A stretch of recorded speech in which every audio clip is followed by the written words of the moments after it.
So it's been another year and another 500 hours of use of this machine. And since we've gone over 1,000 hours now, it's time for a 1,000-hour maintenance interval. Got a lot of stuff to do, so let's take care of it. Alright, time to replace our fuel filters. First we're going to replace the main fuel filter, this one, and then we will replace the fuel water separator filter with this one.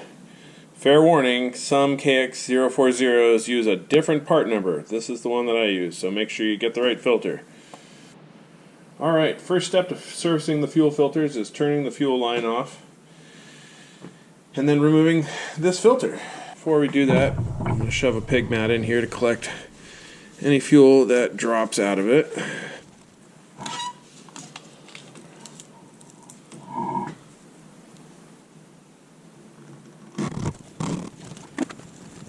You can see the last one was changed at just over 500 hours, and we are just over 1,000 hours now. Definitely time to change it. Okay. Gonna wipe a little bit of fresh fuel on the rubber seal here. One little turn, snug it up. Okay, fuel filter's replaced. Alright, now we're moving on to the water fuel separator filter, which is down in here. I've found that it's easier to just remove this to get to this bowl down here. It makes a lot less mess. But the first step is to drain the fuel that's in the cup at the bottom here. There's a thumb screw at the bottom that leads to a tube that comes out of the bottom. I've got a bucket down there to catch it. So we're going to open this up, and you have to turn this several times before anything starts flowing out. There we go.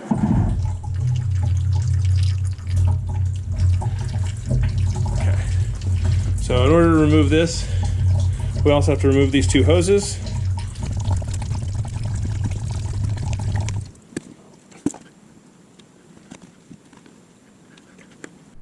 I found it's easier to get this bowl off if you crack it right now before you take this off.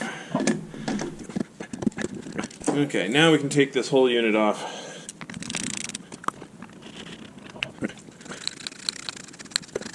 Set this aside, hopefully where it won't fall.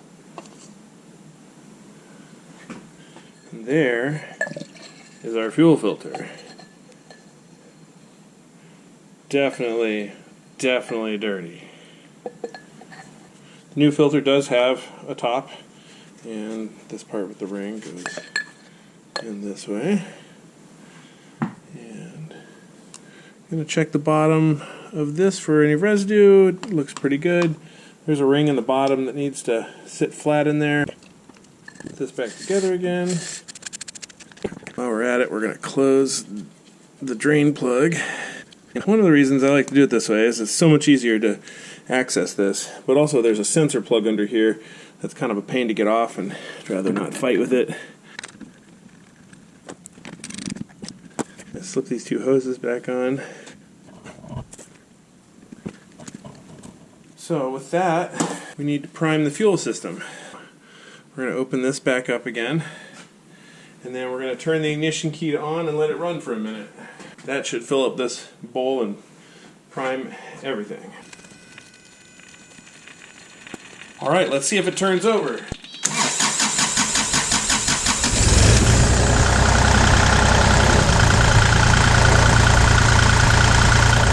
Alright, next up is draining the water off of the fuel tank. This is supposed to be done every 50 hours. The drain is just below here, so we put a little catch pan underneath. Use the engine key to open this little compartment door. And right inside is a little valve that drains out below. So we're going to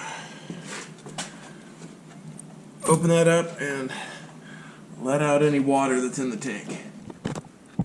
And in this case, there's very little. So shut the valve, lock the door back up again. Alright, so next up is checking the belt tension for these two belts.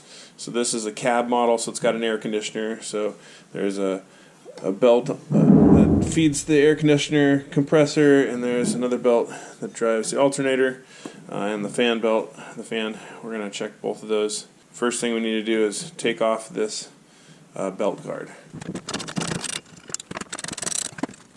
Alright, that gives us access to the two belts and the tensioning mechanisms for them both. As you can see, right here is the alternator slash fan belt, and this belt up here is for the air conditioner. So, like a typical alternator, we're going to adjust this by loosening this bolt and pulling back on this to increase the tension on the main belt. And the air conditioning belt has this screw mechanism for tightening it up. So let's check both of them. First we'll check the air conditioning belt, this one in the back here. It's supposed to only have a deflection of about 1/3 of an inch, but I'm pushing it more like 3/4 of an inch. So we're definitely going to increase some tension on that.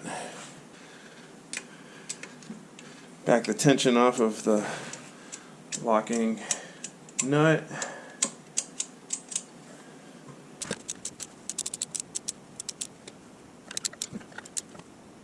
I don't really have a way to measure the tension that I'm putting on this, but it's definitely loose before, so we're just going to add a little more tension and tighten this lock nut down. Feels pretty good.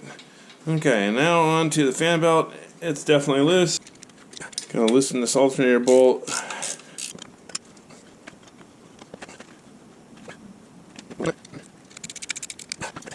Okay, both of those feel a lot better. Now that both belts are retensioned, time to put this guard back on.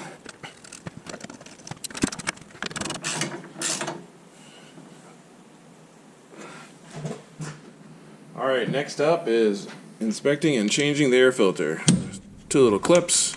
Pop those guys off. This outer lid slides off. Under normal maintenance, you should be checking this little valve. It's supposed to collect the bigger materials inside the rim here, and you can, get those cleaned out on a regular basis. Today we're going to blow it out and replace this outer filter. So this outer filter doesn't actually look that dirty, but I know that I've cleaned it a handful of times in the past year, and we do lots of really dusty work, so we're actually going to replace this today. Let's inspect the inner filter though. If you're doing things right, this should never ever be dirty. And yeah, there's not a drop or a speck of dust on that anywhere. So we're going to leave that. I'm going to get a clean towel and wipe out the inside here. Alright, here's our replacement part. This is just for the outer element. Definitely looks a little better than the older one. So, insert that inner filter back in there. There's a spot for it to wedge into, and then put the outer filter over that. Gonna take a second and blow out the dust out of this. All nice and clean. And gonna put it back on now. So, when you put these clips back on, make sure the backside is well engaged with that back lip. If it's only partially engaged and you try to snap it down, you could actually break off part of the lip there. Ask me how I know. Alright. Now that, air filters are done. Okay, next up is changing the cabin air filters. They're behind this thing here. And if you didn't know, you can use this lever to change from air coming in from the inside to recirculated inside the cab. And these guys have seen a lot of action this year, so I'm expecting them to be super dirty. Hinges on the left side over there. And, oh yeah, those are real dirty. And I know I could clean these out, but they have seen so much action this year. I'm going to replace them, and I'll clean the old ones out and keep them for extras.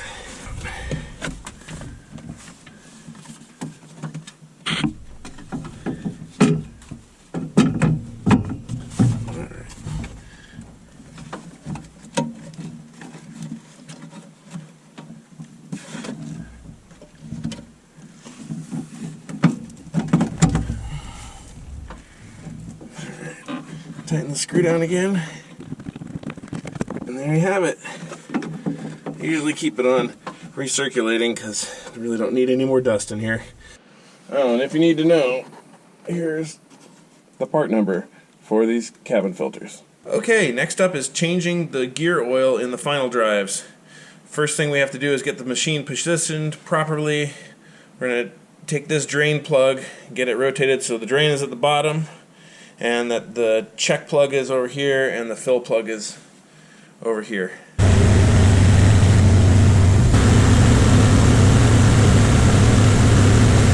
Alright, so this is where we need it to be. Drain port at the bottom, fill port, check port here, and the air vent up on top. So let's get this guy cracked open and drained. Okay, generally this gear oil smells terrible when it comes out. You definitely don't want to get it on anything. You just set up this pan and this little funnel to catch it. This uses an 8mm hex. You really need some leverage, so I recommend something bigger than an Allen wrench. And get the vent plug.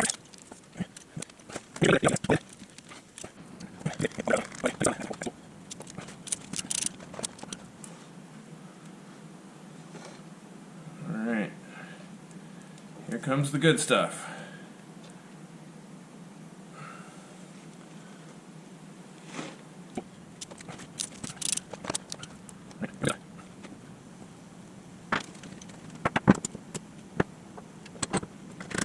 Alright, that's drained out enough. Let's put the drain plug back in. Let's tighten that drain plug up.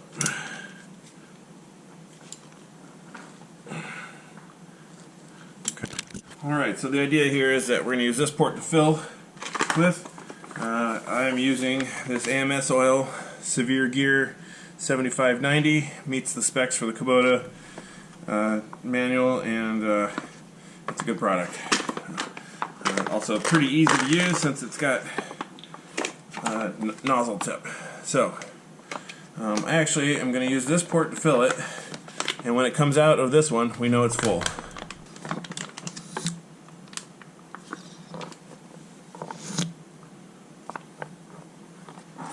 Because you can't put it in too fast.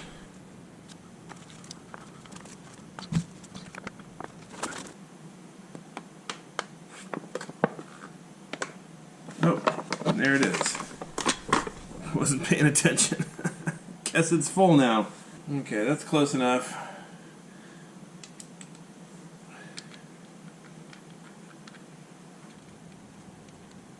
Alright, just get these guys tightened up. Alright, now to do the other one.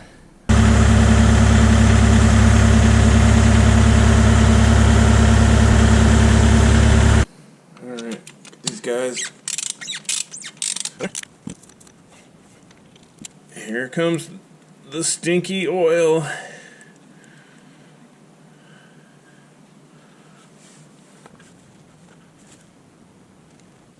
While that drains out, it's worth noting that each of these plugs has a little rubber seal around the bottom of them, and that's really the only thing keeping all the oil in. So, you know, as you take them off, make sure you inspect them, and they look okay.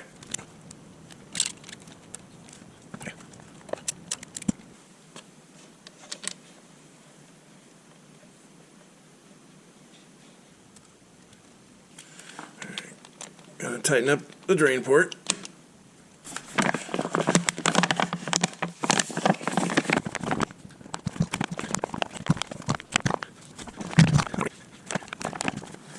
There it is. Alright. And that's it for the final drive oil changes. Alright, next up is changing the engine oil and oil filter. We are under the backside here, got a bucket to catch it with. Gonna pop this drain plug.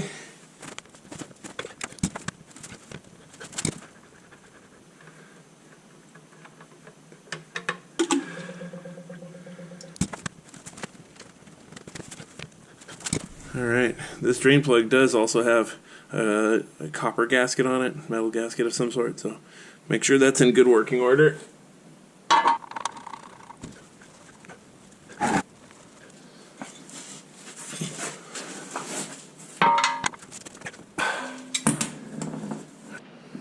Alright, time to change the oil filter.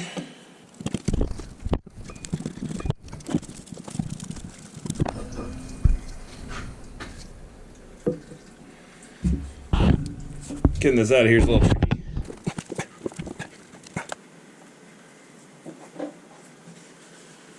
So one nice thing about this setup is down in there, there's a little plate that catches the oil as it drips out, funnels it away from the frame and down a little tube and down into the bucket waiting below.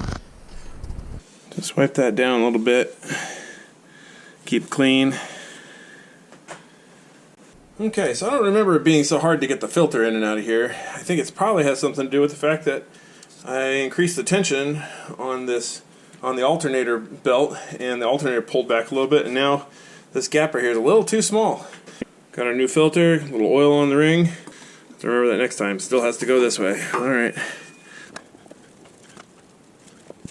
My machine actually came with this special wrench for dealing with the oil filter. Only works if you get the OEM one that's got the ridges on it.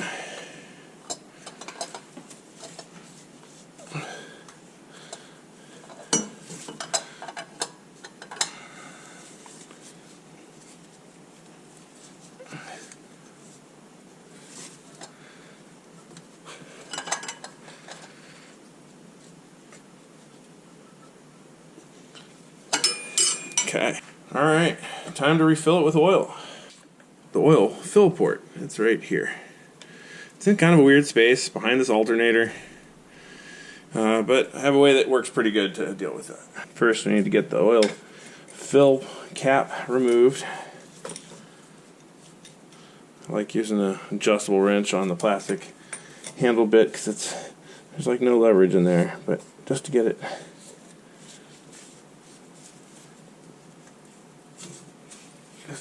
loosened up. Alright, so got a nice long fill funnel, and then around this guy you put this bungee cord. Keeps it all in place, gets the oil right into the engine, and for the last 2 years I've been using this Dello 680F. Been working pretty good, meets all the specs for the Kubota puts out, and seems like a good oil.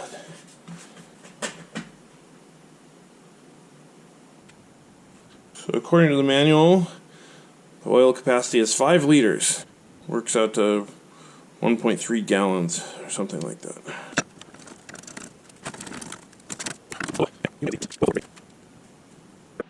Alright, time to check our dipstick.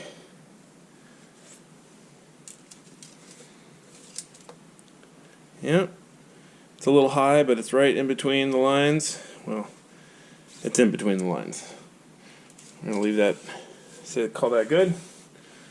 Take down our funnel.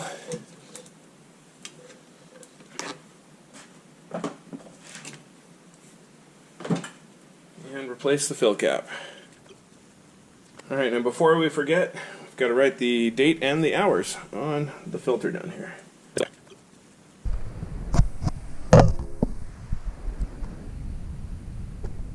Alright, oil change is done. Alright, next on the agenda is changing out the hydraulic fluid and all of its filters. So first thing we have to do is drain hydraulic fluid. Getting the machine situated like this, kind of cockeyed, leaves us room to get a bucket underneath the drain plug, which is right here. So we're going to crack that open and start draining the fluid. Tank capacity is about 11 gallons. Whole system capacity is about 17. So we've got 3 5-gallon buckets ready to catch what should be enough hydraulic fluid. Alright, so we're going to drain all the hydraulic fluid out. Here's our drain plug right here. You can just barely see that.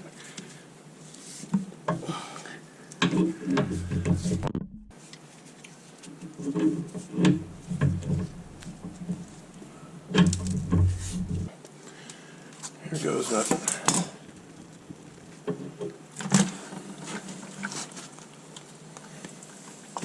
Some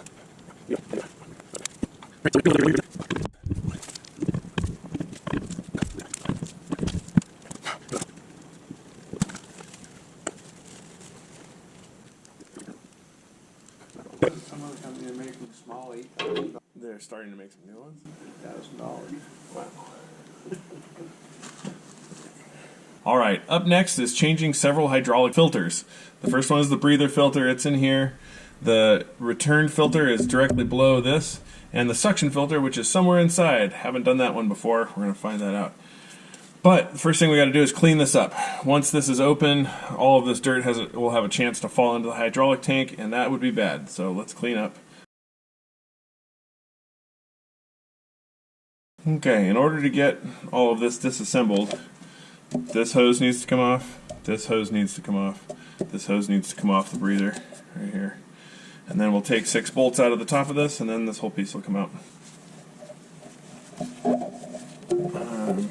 Just going to expect that some hydraulic fluid is going to result in coming out while we take these hoses off. We will see.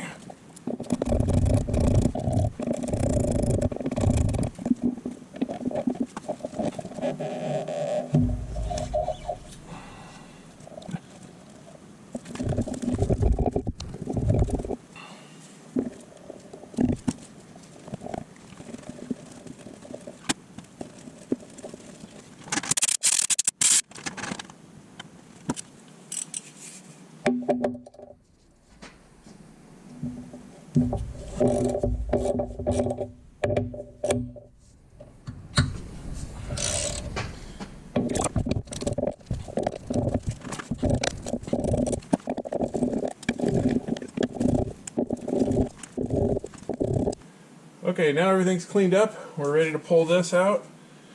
Get your first glimpse of the hydraulic return filter. This guy right here.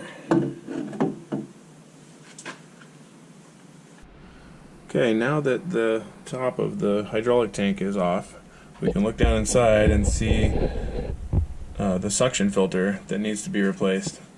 So we're going to get that spun off and clean out the bottom of the tank, and then put the new filter on. Okay, you can see the suction filter down in the bottom there. Off camera I used a pair of these oil filter wrenches to reach in there and break it loose, and now I'm going to remove it with my hand. Sorry, it won't be very exciting. You're not going to see much other than my arm.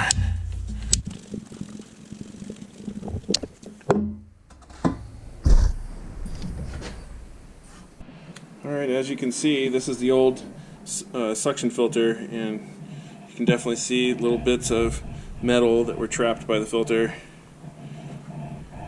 So, doing its job, and definitely time to change it. Okay, off camera we took the time to get the last little bit of hydraulic oil out of the bottom and wipe out any little bits of metal that were down in there. Tank is super clean now, and we are going to put our new suction filter in. It just screws on. There's just this a big pipe in the bottom, just screwed on.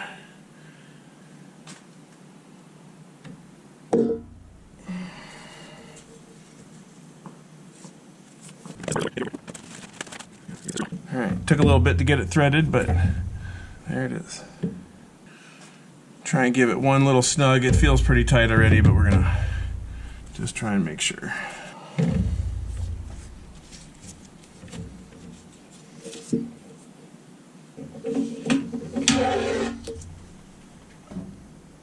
Alright, suction filter complete. Alright, next up is replacing the return filter. This is the piece that came out of the top of the hydraulic tank. There's a keeper nut here we take off, and then this piece spins off.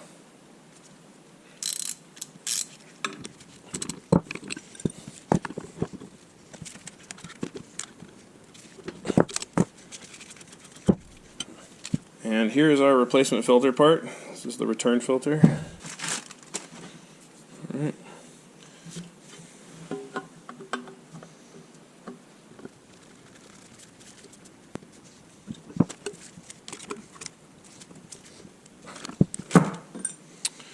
Got to turn it just enough to get the keeper bracket back on.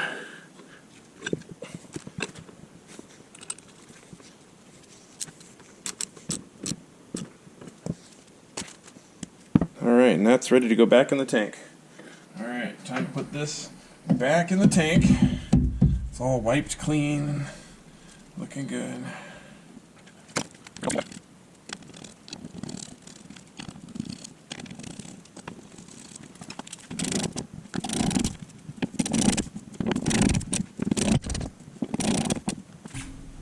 Time to reattach these hoses.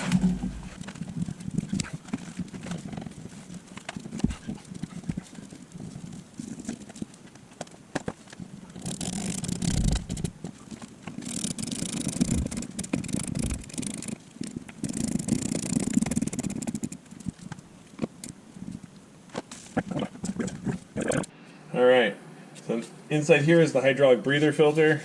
This is an air intake, and it has to filter it before it gets into the system. Let's get that replaced. So the cover slips off, and there's the filter. So in general, these things don't get super dirty, but you can see the one spot where the air is coming in. That is what it's keeping out of the system. So let's replace it. And in case you're wondering, this is the part number for the breather filter. Put the new filter on the bottom of that plate. Alright, that's the hydraulic breather filter. Alright, the last of our hydraulic filters to replace is the pilot filter. My understanding is that this is the filter for all of the hydraulic lines that go up to the joysticks. So I don't know if this is going to leak. We're going to try and make sure we can catch it if it does.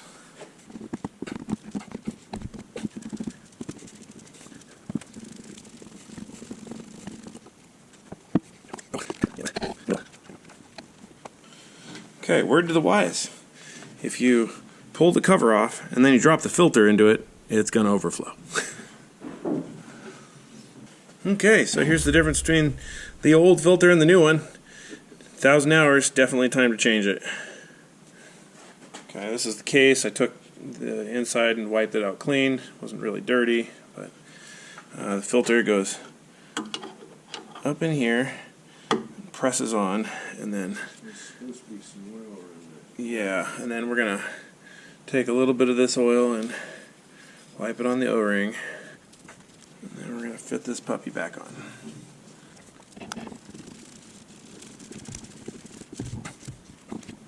One little snug, and the pilot filter is done.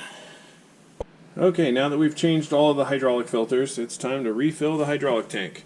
We're gonna open up the fill port up here, and we are filling this from our new 55-gallon drum of hydraulic oil.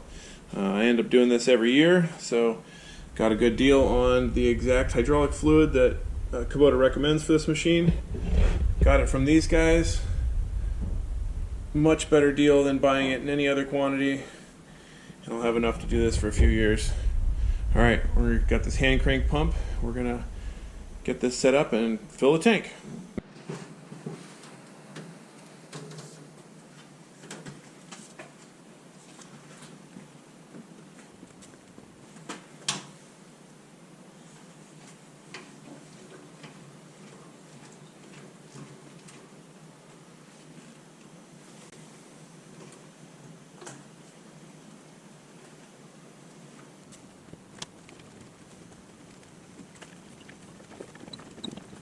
Alright, sight glass is full. That made that super easy. Slip our fill cap back in, and I think we're ready to start her up. Alright, now that we've done the full hydraulic oil change and filter change, it is time to fire the machine up and make sure everything's alright.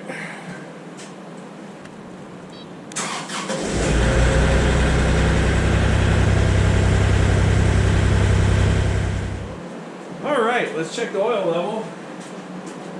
Oh, definitely needs just a little bit more.